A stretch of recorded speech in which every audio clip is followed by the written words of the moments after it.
This fraternity is very special to me. The camaraderie's all there. The brotherhood's all there. A year after the killings on King Road, the Sigma Chi Fraternity brothers at the University of Idaho, they are sharing their memories about Ethan Chapin with us. The 4 students we talked to are from Eagle, Meridian, and Grangeville, Idaho. And we went to the Sigma Chi House and heard about their love for Ethan and how they're trying to heal together. Here at the Sigma Chi House at the University of Idaho, memories of Ethan Chapin are everywhere. I have never met someone who's so universally loved.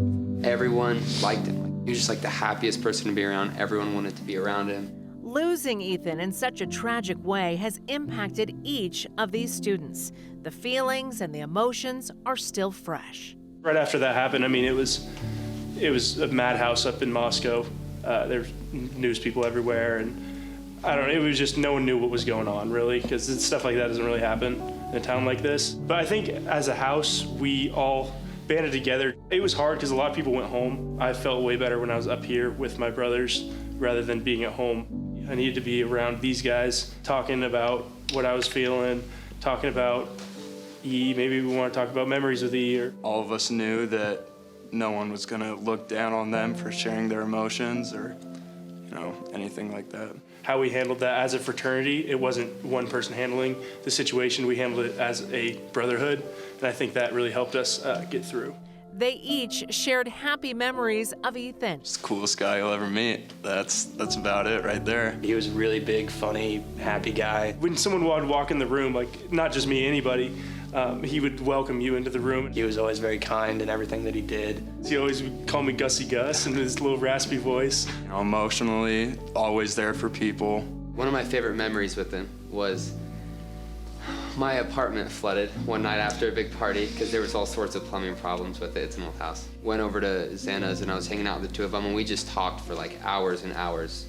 And Xana made us grilled cheese sandwiches, and Ethan and I are just sitting there talking. So that's one of my most cherished memories with him. I think back to that night a lot, and I try to focus on nights like that rather than the sad ones when it comes to E. The brothers lost Ethan's girlfriend, Xana Kernodle, that terrible night, too. Him and Xana were just the most perfect couple you could imagine. That's just how she was. She was just able to come over here and hang out with all the dudes, and it was oh, hey, what's up, Xana? He said that Ethan was the most universally loved person on campus. I think Xana was right up there with Ethan. Everyone loved Xana, everyone loved Ethan. Both of them were just flourishing for sure.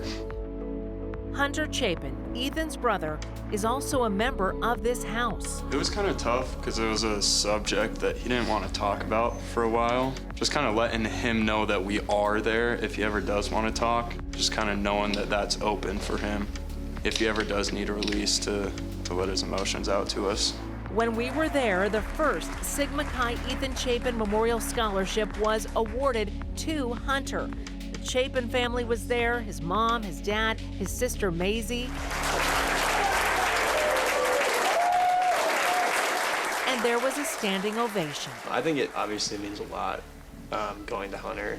We're talking all about E right now, but Hunter's right there with him. They're very, very similar people, especially with what Hunter's going through, obviously, and then the way he's come out on the other end, the person he is now. Personally, I don't think I could be, not okay, the word isn't okay, that but strong. that strong in a situation like that. If I were to lose one of my brothers, for Hunter to go through all that and then come out on the other end, as strong and as great of a man as he is now, that exemplifies everything Ethan did in the past, and I think it's 100% Hunter's deserving of it. I think it means a lot that Sigma Chi took the bull by the horns and made this scholarship a thing, and the world raised $125,000 for the scholarship, which is absolutely insane. And that's $5,000 to a Sigma Chi every single year, which is incredible. I don't think there's a better way to honor Ethan than to just help some more people, help more people go to college. Exactly. Yeah. He gave his whole life, so let's keep on giving in the name of Ethan. The scholarship award plaque and photos of Ethan will live on here at Sigma Chi forever. We all are wearing these bracelets. I don't know if I can't see if Kyle. Yeah, we all are. I've got any words on mine anymore, Yeah, mine's all but faded. We got these at his still. memorial last year, and they said "Live life like Ethan" on them. And I haven't taken mine off since. And every morning when I look at my wrist and I see this, I just know I should live life like Ethan that day. So I think that the stories of Ethan are gonna just go from generation to generation, from pledge class to pledge class. And I think that's amazing that his story will be shared with everyone, and everyone can hopefully live life like Ethan.